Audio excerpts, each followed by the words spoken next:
Happy Friday, Tigers. Mr. B here, and I'm going to be reading your first Cold Plum poem of the year.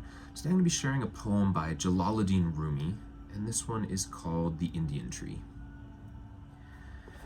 The Indian Tree.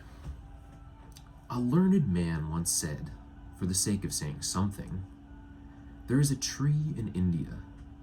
If you eat the fruit of that tree, you'll never grow old and never die.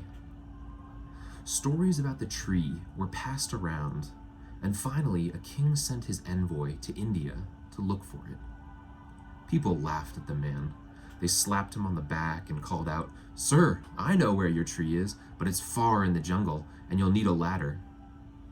He kept traveling, following such directions and feeling foolish for years. He was about to return to the king when he met a wise man.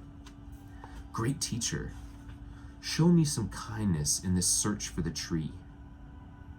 "My son, this is not an actual tree, though it's been called that. Sometimes it's called a sun, sometimes an ocean or a cloud. These words point to the wisdom that comes through a true human being, which may have many effects, the least of which is eternal life. In the same way one person can be a father to you and a son to someone else, uncle to another and nephew to yet another, so what you are looking for has many names and one existence. Don't search for one of the names. Move beyond any attachment to names. Every war and every conflict between human beings has happened because of some agreement about names.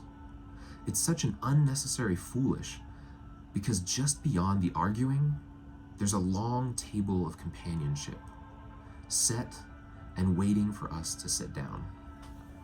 Have a great weekend, Tigers, and I will see you next week with a new poem.